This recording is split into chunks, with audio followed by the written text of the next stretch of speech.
सभी को प्यार भरा नमस्कार। स्वागत करता हूं आपका परीक्षा मीटर के ऑनलाइन प्लेटफॉर्म पे। आज मैं आप सबके साथ में एक इम्पॉर्टेंट स्ट्रेटजी के ऊपर वर्कआउट करूंगा।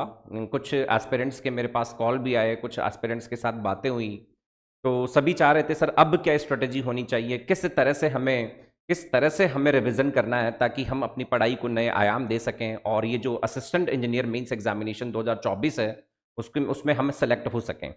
तो इस स्ट्रेटजी के ऊपर मैंने विचार भी किया कि अब एक बेहतरीन सी स्ट्रेटजी आपके लिए मुझे लानी है रिवीजन को लेकर। तो वही स्ट्रेटजी मैं आपके सामने आज लेकर उपस्थित हूं। अगर हम बात करें तो मेंस एग्जामिनेशन की डेट्स पहले ही आपको अनाउंस की जा चुकी हैं। तो असिस्टेंट इंजीनियर मेंस एग्जामिनेशन 2024 होने में लगभग अब 7 वीक का समय बाकी है, 7 वीक का समय आपके लिए शेष रह गया है। तो इन 7 सप्ताह की स्ट्रेटजी मैं मेनली आपके साथ डिस्कस करूंगा। इस स्ट्रेटेजी डिस्कशन का जो मुख्य पार्ट होगा वो होगा सोशल एस्पेक्ट्स ऑफ इंजीनियरिंग और हिंदी की स्ट्रेटजी कि हमें हिंदी और सोशल एस्पेक्ट्स को कैसे रिवाइज करना है। At the same time I will throw a little bit of light on technical part as well, how to cover technical as well. Okay, तो first let's start with the discussion on strategy with regard to the social aspects in Hindi. तो if we talk about the compulsory papers, then social aspects of engineering is the compulsory paper 2, and as far as I am concerned, अब अगर आप देखेंगे social aspects of engineering के paper को, then you will find the whole syllabus has been divided into the 5 key units. The syllabus contains 5 units. तो मैंने क्या किया कि आपके लिए एक 7 वीक का प्लान डिस्कस किया है, एक 7 वीक का प्लान आपके लिए बनाया है। अगेन जैसे मैंने आपको पढ़ाई करते समय एक 7 सप्ताह का प्लान दिया था, उसी तरह एक बार फिर से मैं 7 वीक के प्लान के साथ में आपके सामने उपस्थित हूं। ये 7 वीक का प्लान कुछ इस तरह से रहने वाला है कि 5 वीक का प्लान मैं आपको दूंगा खुद, और 5 वीक का प्लान आपको देने के बाद में 2 वीक का प्लान आप खुद बनाएंगे। 5 वीक आप इस प्लान को स्ट्रिक्ट करेंगे, इस प्लान से आप अपनी पढ़ाई करेंगे, और उसके बाद में फिर आपको 2 वीक अपने खुद के लिए अपने हिसाब से स्ट्रेटजी तैयार करनी है ताकि 2 वीक में जो 5 वीक में पढ़ा उसे अगले 2 वीक में हम कवर कर सकें। क्लियर है? तो मैंने जब गौर किया सोशल एस्पेक्ट्स ऑफ इंजीनियरिंग वाले पेपर पे, तो आप देखेंगे वहां whole syllabus has been divided into 5 units. 5 major units में पूरे के पूरे सिलेबस को, पाठ्यक्रम को विभाजित कर दिया गया है। 5 यूनिट्स की अगर मैं बात करूं तो मैंने आपके सामने लिख भी दी है और वीकली उनको प्लान भी कर दिया है। फर्स्ट वीक में आपको क्या करना है, फर्स्ट वीक में मतलब कल से ही शुरू हो जाना चाहिए, कल से ही शुरू हो जाएगा आपका ये रिवीजन प्लान। फर्स्ट वीक में आपको जो फर्स्ट यूनिट है developmental process, rural economy and Indian ethos, first week में आप केवल इतना रिवीजन करेंगे। एक यूनिट को आप फर्स्ट वीक में निपटा देंगे। और कौन कौन से टॉपिक्स आपको कवर करने हैं, development process, rural economy and Indian ethos. ठीक है, वीकली हम चलेंगे। सेकेंड वीक में आप जाएंगे, then you will find you will have to complete globalisation, economic growth, industry 4.0 and sustainable infrastructure. Second week में आप लोग सेकेंड यूनिट को कवर करेंगे। Likewise if we move forward, then week third में आपका जो यूनिट नंबर थर्ड को revise करने का प्लान रहेगा, जिसमें आप देखेंगे project planning, appraisal and feasibility study etcetera, ऐसे चैप्टर्स हैं। तो वीक थर्ड में आप यूनिट थर्ड को कवर करेंगे, and likewise remaining fourth and fifth unit will be covered in week 4 and week 5 respectively. Clear? Fourth week और fifth week में आपको यूनिट नंबर 4 और यूनिट नंबर 5 को भी रिवाइज कर देना है with environmental degradation, circular economy and sustainable development and innovation for development of the society. Means अगर मैं एक नटशेल में कहूं तो 5 units are there and 5 weeks are there. You will be able to complete these 5 units in 5 weeks. मैं उम्मीद करता हूं कि सोशल एस्पेक्ट्स का ज्यादा से ज्यादा सिलेबस आपने निपटा लिया है, आपने पढ़ाई कर ली है। वेदर आपने इस प्लेटफॉर्म से पढ़ा, वेदर आपने किसी दूसरे प्लेटफॉर्म से पढ़ा, डजेंट मैटर, बट आप रिवीजन के लिए ये प्लान अडॉप्ट कर सकते हैं। कम से कम परीक्षा मीटर के स्टूडेंट्स तो करेंगे, बाकी विद्यार्थी भी इस प्लान को फॉलो कर सकते हैं। That has been made only for you. Okay, तो 5 यूनिट होंगी, 5 हफ्ते होंगे। फिर आगे क्या होगा, जब आप 5 वीक्स में 5 यूनिट्स कवर कर चुके होंगे, प्रॉपरली रिवाइज कर चुके होंगे, 5 वीक्स में 5 यूनिट्स आप कंप्लीट कर चुके होंगे, सभी को कंप्लीटली रिवाइज कर चुके होंगे एक कॉम्प्रिहेंसिव मैनर में, देन आपके पास बचेंगे अब 2 हफ्ते। अब 2 हफ्ते में क्या स्ट्रेटजी रहेगी वो आपको खुद को बनानी है भाई। ये स्ट्रेटजी आप खुद अपने लिए डिवाइस करेंगे। यहां मैं आपकी हेल्प नहीं कर पाऊंगा। Now within these 5 weeks you are too much comfortable with the social aspects of engineering. आप बिल्कुल कंफर्टेबल भी होंगे, चीजें आप पढ़ चुके होंगे, whole syllabus would have been covered by you. Then for the next 2 weeks you can plan accordingly. आप अपनी प्रायोरिटीज को 2 वीक में अपने हिसाब से प्लान कर सकते हैं। तो 5 वीक का प्लान मैंने आपको दिया, 2 वीक का प्लान आप खुद बनाएंगे and you have to revise continuously. Stick to this plan my dear. आपको कंटिन्यूअसली चीजों को रिवाइज करना है। आप ऐसा नहीं करेंगे कि मैं 15 दिन पहले सोशल एस्पेक्ट्स पढ़ूंगा, फिर 15 दिन में हिंदी पढ़ूंगा, देन मैं आगे टेक्निकल पढ़ूंगा। नहीं, आपको डेली बेसिस पे तीनों चीजें पढ़नी है। आपको डेली हिंदी भी पढ़नी है, आपको daily social aspects of engineering भी पढ़ना है, और डेली आपको फिर डेली बेसिस पे आपको टेक्निकल जो आपका सब्जेक्ट है वो भी पढ़ना है। आपको पता है इनका वेटेज भी आपको पता है। Hindi is worth of 100 marks, social aspects 100 marks, and technical subject के 2 पेपर हैं 200 के। ठीक है, 400 marks are there for technical, 400 marks are for technical subject and 200 marks are for non-technical subjects with Hindi and social aspects. Daily पढ़ना है, हिंदी भी रोज पढ़नी है, सोशल एस्पेक्ट्स भी रोज पढ़ना है, टेक्निकल भी रोज पढ़ना है। Clear? Now let's move forward.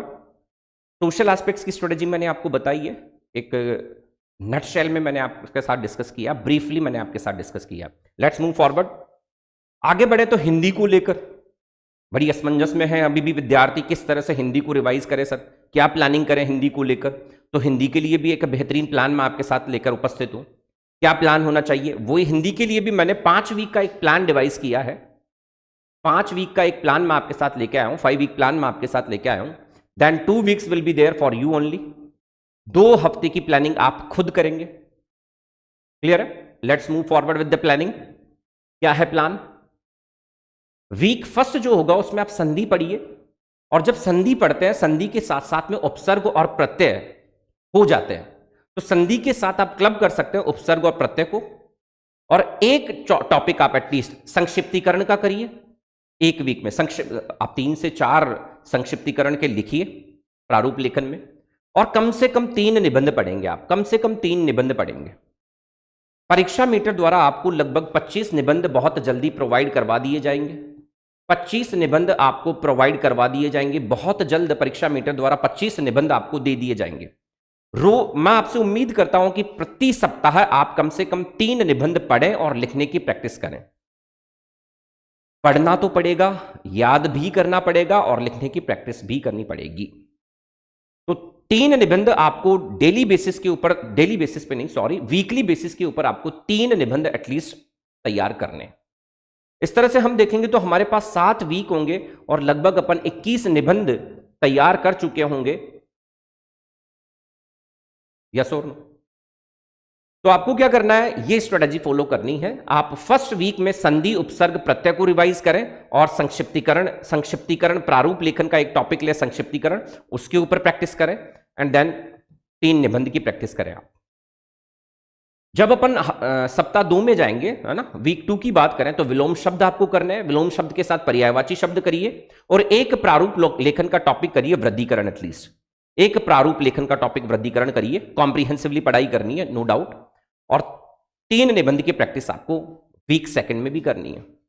Likewise इस प्लान की पीडीएफ भी मैं आपको अवेलेबल करवा दूंगा। इस प्लान की पीडीएफ आपको अवेलेबल करवा दी जाएगी। You can follow this plan, okay. Week 3 में आप पढ़ेंगे शब्द युग्म, एक सार्थक शब्द, पत्र लेखन। प्रारूप लेखन में से पत्र लेखन करेंगे, शब्द युग्म करेंगे, एक सार्थक शब्द, वाक्यांश के लिए एक सार्थक शब्द पढ़ेंगे, और 3 निबंध आपको फिर वीक 3 में भी पढ़ लेने हैं, लिखने की प्रैक्टिस कर लेनी है। वीक 4 की प्लानिंग होगी शब्द शुद्धि, वाक्य शुद्धि, प्रारूप लेखन और 3 निबंध। ठीक है, प्रारूप लेखन का भी एक टॉपिक ले लीजिएगा। देन वीक 5 में हम करेंगे मुहावरे और लोकोक्तियां, पारिभाषिक शब्दावली, अनुवाद और 3 निबंध। तो ये हिंदी का कंप्लीट जो सिलेबस है उसको भी मैंने 5 हफ्ते की रणनीति में बदल दिया है। आप देख लीजिएगा, ये पीडीएफ आपको अवेलेबल करवा दी जाएगी, पीपीटी आपको ऐप के ऊपर मिल जाएगी, प्लान जो है उसकी। फिर जब 5 हफ्ते कंप्लीट हो जाएंगे, 5 सप्ताह पूरे हो जाएंगे, देन 2 हफ्ते आपके पास फिर होंगे 2 हफ्ते फिर आपके पास होंगे। इन 2 हफ्तों की रणनीति आप स्वयं बनाएंगे, क्योंकि अब आप उस लेवल पे पहुंच चुके होंगे जहां आप अपनी रणनीति खुद बना सकते हैं, जहां आप अपने ग्रे एरियाज खुद आइडेंटिफाई कर सकते हैं कि इन 2 वीक में मुझे ये टॉपिक्स के ऊपर ज्यादा फोकस करना है, ये टॉपिक्स मैं कंप्लीट कर चुका हूं, मुझे बहुत ज्यादा समय यहां पर बर्बाद करने की आवश्यकता नहीं है। जो आपके ग्रे एरियाज हैं, जो आपके वीक पॉइंट्स हैं, उनके ऊपर आप बचे हुए 2 सप्ताह में अच्छे से काम करेंगे, तो शायद एक बेहतर रणनीति बना पाएंगे और शायद इस एग्जाम को आप अच्छे से क्लियर कर पाएंगे और सेलेक्ट हो पाएंगे। देखिए, बहुत अच्छा मौका है। मैंने हमेशा कहा, assistant engineer is a very good post. Group A post है, इन्हें राजस्थान इंजीनियरिंग सर्विसेज भी आप कह सकते हैं। 5400 ग्रेड पे वाली पोस्ट है। इससे ज्यादा बड़ी पोस्ट के ऊपर सामान्यतः सिलेक्शन नहीं मिलता है, मतलब यहां से ही शुरुआत होती है। सबसे ज्यादा वेतनमान ग्रुप ए सर्विसेज में मिलता है। अगर राजस्थान गवर्नमेंट की भी बात करें, वहां तो सबसे अधिक वेतनमान वाली पोस्ट से आप शुरू करने वाले हैं। तो ये 5 सप्ताह की रणनीति मैंने आपको हिंदी और सोशल एस्पेक्ट के लिए दे दी है। 2 सप्ताह आपके अपने होंगे, जहां आप अपने grey areas, weak areas identify कर चुके होंगे। अकॉर्डिंगली 2 हफ्ते की रणनीति आप स्वयं बनाएंगे। मैंने 7 वीक का प्लान नहीं दिया है, मैंने अपना प्लान दिया है 5 वीक का। 2 वीक का प्लान आप खुद डिवाइस करेंगे। समझ में आ गई होगी मेरे हिसाब से आपको बात मैं क्या कहना चाहता हूं। नेक्स्ट, क्या करें सर, अभी भी थोड़ा सा हिंदी में हमें कॉन्फिडेंस नहीं आ पा रहा है, अभी भी सोशल एस्पेक्ट्स में थोड़ा कॉन्फिडेंस कम है। कोई दिक्कत नहीं है, इसके लिए भी एक रणनीति तैयार की गई है आप लोगों के लिए। इस रिवीजन प्लान के अतिरिक्त मैं आपको यही बता देता हूं, तो परीक्षा मीटर द्वारा एक रिवीजन कोर्स भी आपको प्रोवाइड करवा दिया जाएगा। इस कोर्स की डिटेल्स आप ऐप से ले सकते हैं। डिटेल्स के लिए आप परीक्षा मीटर ऐप को फॉलो कर सकते हैं ना। ऐप के ऊपर आपको डिटेल्स मिल जाएंगी, फीस प्राइस वगैरह मिल जाएंगी। रिवीजन क्लासेस हैं।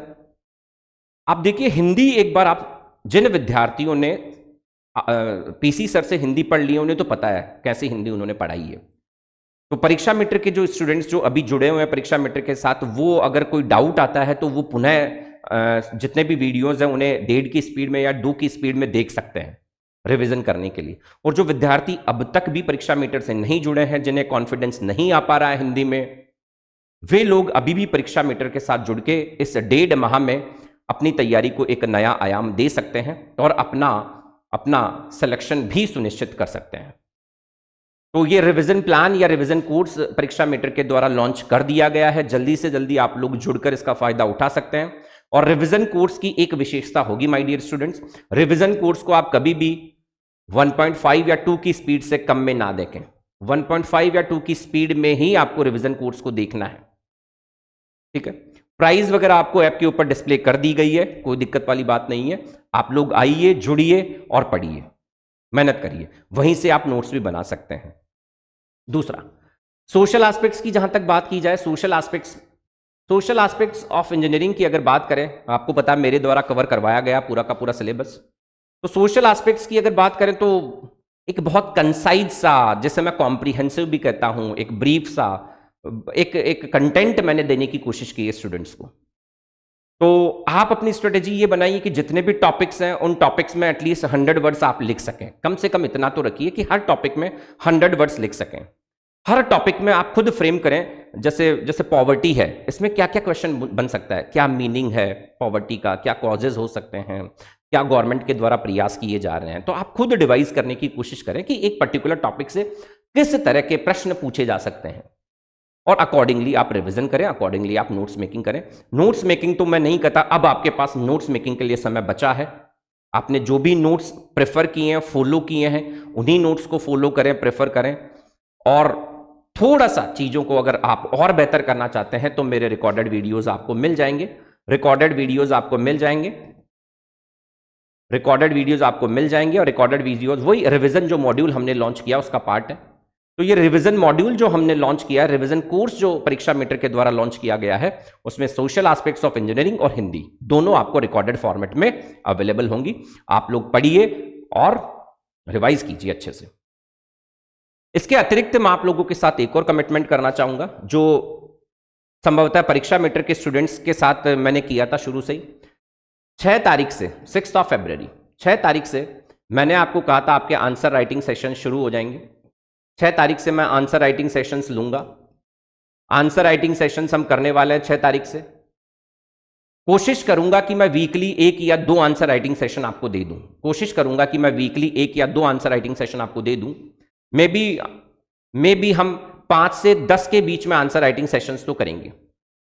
5 से 10 आंसर राइटिंग सेशंस हम करेंगे, जिसमें हम हर तरह के क्वेश्चंस डिस्कस करेंगे। 2 मार्क्स क्वेश्चन, 5 मार्क्स क्वेश्चन या 10 मार्क्स क्वेश्चन, या जो पहले का पैटर्न था 1.5, 2.5 एंड 8 मार्क्स क्वेश्चन, वो सभी हम अच्छे से देखेंगे। आंसर राइटिंग सेशंस पहले भी आप लोगों ने लिए हैं, यूट्यूब पे भी आंसर राइटिंग सेशंस अवेलेबल है, आप उन्हें देख सकते हैं, उनसे मोटिवेट हो सकते हैं। जो आंसर राइटिंग सेशंस होंगे ये केवल ऐप के लिए स्टूडेंट्स जो हैं ऐप पर ही अवेलेबल होंगे। परीक्षा मीटर के ऐप पर ही ये आंसर राइटिंग सेशंस अवेलेबल होंगे। जो पहले से ही परीक्षा मीटर का पार्ट बन चुके हैं स्टूडेंट्स, उन्हें तो फ्री ऑफ कॉस्ट मिलेंगी, और जो विद्यार्थी अब और आंसर राइटिंग के ऊपर अपनी आंसर राइटिंग स्किल्स को और बेहतर बनाना चाहते हैं within this time duration of 1.5 months और within this time duration of 7 weeks, वो एक बार फिर पुनः प्रयास कर सकते हैं by joining themselves with the recorded course of परीक्षा मीटर। तो आंसर राइटिंग सेशंस भी शुरू हो रहे हैं। तो ये परीक्षा मीटर की रणनीति रहने वाली है कि हम अब आगे फॉरवर्ड करेंगे, प्रोसीड करेंगे। मैंने आपसे पहले भी वादा किया था कि मैं आपके साथ जब तक आपका एग्जाम नहीं आ जाएगा तब तक जुड़ा रहूंगा, तो उसी वादे के साथ मैं चलूंगा। All the commitments which have been made with you would be fulfilled by me. और मुझे पता आखिरी चीज जो बची है, 2-4 टॉपिक अभी बाकी हैं। परीक्षा मीटर के स्टूडेंट्स कहेंगे सर अभी 2-4 टॉपिक बाकी हैं, सिलेबस तो कंप्लीट करवा दीजिए। सिलेबस 2-4 टॉपिक्स बाकी हैं, वो धीरे धीरे अपन सिलेबस भी कवर कर देंगे, और ये जो आंसर राइटिंग सेशंस है इनके ऊपर हमारा स्पेशल फोकस और स्पेशल अटेंशन रहने वाला है। ठीक है, तो ये प्लानिंग थी। अब next let's move forward with the technical part. और टाइम एक टाइम टेबल आप लोग बनाएं, एक टाइम टेबल आप लोग बनाएं। देखिए, मैं जैसे हमेशा से आप लोगों के साथ डिस्कशन किया है मैंने कि आप देखेंगे 400 marks are for technical, for your technical branch specific paper. Technical paper के लिए 400 मार्क्स हैं टोटल, और 200 marks are for non technical. हर पेपर में आप देखेंगे कुछ क्वालिफाइंग मार्क्स का क्राइटेरिया भी है, कुछ क्वालिफाइंग मार्क्स का क्राइटेरिया भी है। All of you know that criteria. तो देखिए, मैं तो ये कहूंगा कि जिस तरह का डिवीजन मार्क्स का होता है उतना ही टाइम अलॉटमेंट जरूरी है। अगर 1/3 मार्क्स आप देखेंगे आउट ऑफ दिस 600, अगर 1/3 मार्क्स नॉन टेक्निकल सब्जेक्ट के लिए हैं, तो आप जो भी टाइम टेबल बनाए उसमें 1/3 of the time should go with the non technical part. तो आप जो भी टाइम टेबल बनाए, हो सकता है किसी का 10 आवर्स का शेड्यूल हो सकता है किसी का 12 आवर्स का शेड्यूल हो। अब जो बचे हुए 7 सप्ताह हैं उनमें हो सकता है किसी का 10 आवर्स का शेड्यूल हो, किसी का 12 आवर्स का शेड्यूल हो, किसी का 8 आवर्स का शेड्यूल हो, या मेरे जैसा कोई आलसी व्यक्ति हो तो हो सकता है 6 या 7 घंटे का शेड्यूल हो।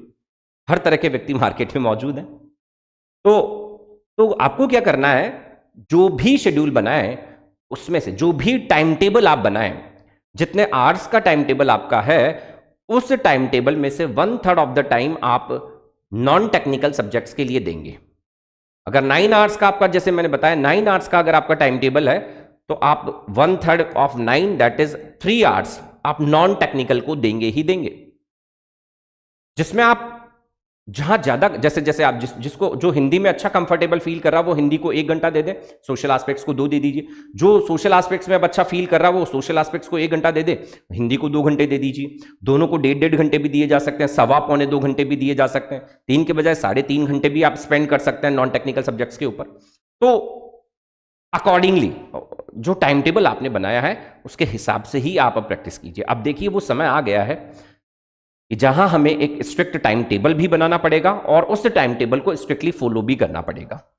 दो आई वाज ए कैंडिडेट, मैं एक ऐसा कैंडिडेट हुआ करता था जो कभी टाइम टेबल नहीं बनाता था, कभी प्लानिंग नहीं करता था, मेरा मन करता था जो पढ़ लेता था। एक्चुअली टेक्निकल में मैं बहुत ज़्यादा साउंड था, मैंने टेक्निकल की पढ़ाई बहुत ज़्यादा करनी नहीं थी। जब IN का एग्जामिनेशन मैंने दिया तो मुझे सोशल एस्पेक्ट्स और हिंदी पढ़ना था, और मैं already I was preparing for Rajasthan administrative services, तो हिंदी मेरी अच्छी थी। और जब आप एडमिनिस्ट्रेटिव सर्विसेज की तैयारी करते हैं तो सोशल एस्पेक्ट्स जैसे पेपर तो बहुत मुश्किल आपको लगते नहीं है, फिर बहुत सारी चीज़ें आप RAS से गैदर करके उधर पुट कर सकते थे। तो मुझे बहुत ज़्यादा दिक्कत नहीं आई थी, मैंने कोई विशेष प्लानिंग की नहीं थी। लेकिन आप लोग प्लान करें, आपके लिए हिंदी भी नया है, आपके लिए सोशल एस्पेक्ट्स भी नया है, आपके लिए आपका टेक्निकल तो पहले से आप पढ़ ही रहे हैं, ठीक है। तो एक प्रॉपर प्लान और प्रॉपर टाइम टेबल आपके पास होना जरूरी है। इस तरह की वैकेंसीज नहीं आती हैं, ढेर सारी वैकेंसीज आई हैं, ठीक है। टेक्निकल की जहां तक बात करें, टेक्निकल पेपर के बारे में हम बात कर रहे थे, तो टेक्निकल पेपर में माय डियर आप जैसा चाहें वैसा प्लान करें। अब टेक्निकल को पढ़ते पढ़ते इतना समय तो निकल ही गया है, बीटेक में भी हमने पढ़ा, फिर प्रीलिम्स के टाइम भी हमने पढ़ा, मेंस के टाइम भी हमने पढ़ा, तो टेक्निकल तो हमारे लिए नया है ही नहीं ना। टेक्निकल में तो हम जानते हैं हम कहाँ पिछड़े हुए हैं, कहाँ हम आगे हैं। तो अभी अभी शुरू के 1-2-3 सप्ताह आप उन टॉपिक्स के ऊपर फोकस कीजिए जो थोड़े वीक हैं, उनको पढ़िए। फिर लास्ट में बचे हुए 3-4 सप्ताह फिर कॉम्प्रिहेंसिव रिवीजन कीजिए। सामान्यतः स्टूडेंट्स मुझसे सवाल पूछते हैं, सर एक सब्जेक्ट को रिवाइज करना है, 2 को करना है, 3 को करना है। ये सबका अपना इंडिविजुअल होता है। मैं था पर्सनली, मैं बताऊं, मैं 2 से 3 सब्जेक्ट कर लेता था, या कभी मुझे लगा या आज मुझे ये सब्जेक्ट निपटाना ही है तो मैं एक सब्जेक्ट भी पढ़ लेता था। तो it depends totally upon you. आपको अपनी स्ट्रेटेजी बनानी है। आप अपने आप को ज्यादा बेहतर जानते हैं, उससे ज्यादा बेहतर आपको कोई नहीं जानता है। तो आप एक सब्जेक्ट के साथ ज्यादा कंफर्टेबल है, या 2 के साथ, या 3 के साथ, मे बी मल्टीपल 4 सब्जेक्ट्स भी हो सकते हैं। तो आप कितने सब्जेक्ट्स के साथ ज्यादा कंफर्टेबल हैं वो आप बेहतर समझ सकते हैं। बट फिर भी मैं एक जनरल स्ट्रेटेजी अगर आपको दूं तो आप कम से कम 2 सब्जेक्ट्स तो लेके चलना ही। एक पेपर 1 का और एक पेपर 2 का ले लीजिएगा। एटलीस्ट 2 सब्जेक्ट्स तो आप लेके चलिएगा, एक सब्जेक्ट मत लेके चलिएगा। और वैसा ही एक बेहतरीन सा प्लान पहले आप बना लीजिए। जैसा मैंने आपको 5 वीक्स प्लान दिया है और 2 वीक्स आपको खुद को प्लानिंग के लिए दिए, वैसे ही 7 वीक का एक प्लान टेक्निकल का भी आप बना लीजिए। अब समय आ गया है, उस प्लान को आप स्ट्रिक्टली फॉलो करें, ठीक है। तो ये मेरी टेक्निकल को लेकर आपके लिए राय है। देखिए, अब सर क्या पढ़ें क्या नहीं पढ़ें टेक्निकल में, कम से कम थियोरेटिकल क्वेश्चंस, थ्योरी, आपकी थ्योरी, सिलेबस का एक एक पॉइंट आपको याद होना चाहिए। सिलेबस का कोई भी पॉइंट आपकी ग्रिप से बाहर नहीं होना चाहिए as far as theory is concerned. When we talk about the derivation part, derivations आते हैं, सभी लोग फोकस करें। डेरिवेशंस पेपर में पूछे जाते हैं, एग्जाम में पूछे जाते हैं। 20 मार्क्स में भी डेरिवेशन के क्वेश्चंस पूछे गए हैं तो 5 मार्क्स में भी पूछ लेते हैं। तो डेरिवेशन भी एग्जाम में पूछे जाते हैं। तो आपकी स्ट्रेटजी अब ये रहनी चाहिए कि सर कि मैं इस तरह की तैयारी तो रखूंगा कि मेरा थ्योरी और डेरिवेशन वाला पोर्शन छूटे नहीं एटलीस्ट। आप मान लीजिए अगर आपने थ्योरी और डेरिवेशन भी नहीं छोड़े ना पेपर में, आपका सिलेक्शन है गारंटी। लेकिन अगर आप थ्योरी और डेरिवेशन में से कुछ मिस कर गए पेपर में, कोई थ्योरेटिकल क्वेश्चन आपने मिस कर दिया, कोई डेरिवेशन आपको नहीं आ रहा, बर्नौली इक्वेशन भी आप डिराइव नहीं कर पा रहे हैं, फिर बड़ी दिक्कत वाली बात है। तो फर्स्ट ऑफ ऑल आपकी ग्रिप होनी चाहिए थ्योरी के ऊपर, थ्योरेटिकल क्वेश्चंस को सॉल्व करने के ऊपर, और डेरिवेटिव पोर्शन के ऊपर। Then we can go on the numerical part. फिर अपन न्यूमेरिकल पार्ट के ऊपर भी जा सकते हैं। मतलब पहले इसको अच्छा कर लेना है, फिर आप न्यूमेरिकल्स करिए। न्यूमेरिकल्स में बहुत ज्यादा डेप्थ में और बहुत ज्यादा हैवी और कॉम्प्लेक्स न्यूमेरिकल्स नहीं करने हैं आपको, मत करिएगा अगर आपके पास टाइम नहीं है तो। जो विद्यार्थी ऑलरेडी टेक्निकल में बहुत अच्छा प्रोसीड कर चुके हैं वो बहुत कॉम्प्लेक्स न्यूमेरिकल प्रॉब्लम्स भी सॉल्व कर सकते हैं। लेकिन जो विद्यार्थी थोड़ा सा टेक्निकल में बहुत ज्यादा कॉन्फिडेंट फील नहीं कर पा रहे हैं, वे विद्यार्थी न्यूमेरिकल पार्ट को उतना ज्यादा गहराई में अब जाने की कोशिश ना करें। बहुत ज्यादा कॉम्प्लेक्स न्यूमेरिकल प्रॉब्लम्स आपको सॉल्व नहीं करनी है। जो भी ऐसे टॉपिक्स हैं जो कि न्यूमेरिकल्स जहां से आ सकते हैं, वहां से कुछ फंडामेंटल बेसिक न्यूमेरिकल्स आप पढ़ के जाइए। अब देखिएगा, बहुत हैवी न्यूमेरिकल्स तो हमसे बहुत मुश्किल से होते हैं। वहां जिस तरह का जितना टाइम हमारे पास होता है, जितने नंबर ऑफ क्वेश्चंस हमारे पास होते हैं, तो कहीं ना कहीं टफ न्यूमेरिकल प्रॉब्लम्स को करना सॉल्व बड़ा मुश्किल हो जाता है। इवन इट वाज, मैं खुद भी बताऊं आपको, मेरे लिए भी बड़ा मुश्किल हो गया था लास्ट टाइम जब भी मैंने एग्जाम दिया था। तो कुछ कॉम्प्लेक्स न्यूमेरिकल प्रॉब्लम्स के तो आंसर आए ही नहीं थे। तो मैंने क्या किया, कॉम्प्लेक्स न्यूमेरिकल प्रॉब्लम्स जो थी उनका सॉल्यूशन किया, लिखता गया।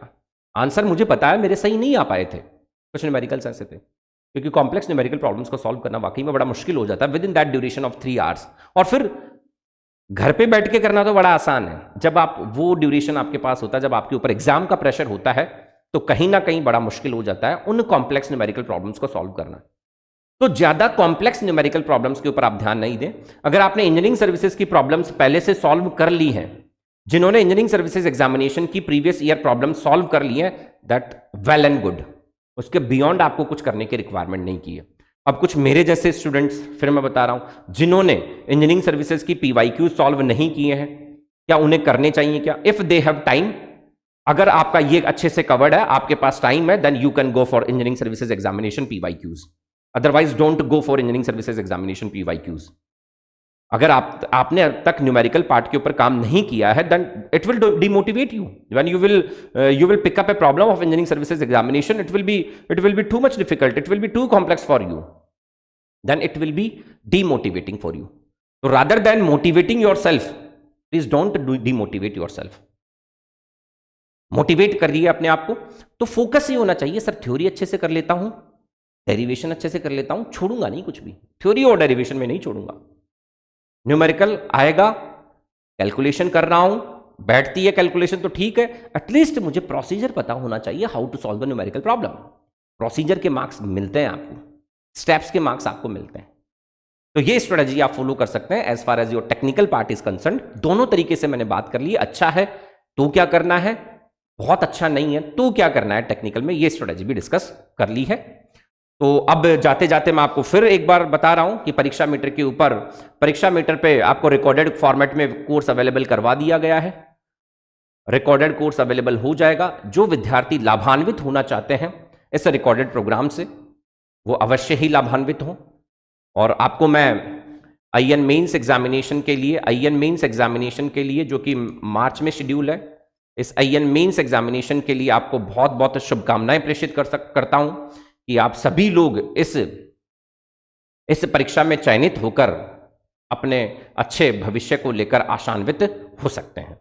इसी के साथ मैं मेरे शब्दों को विराम देता हूं। Thank you very much everyone. नमस्कार।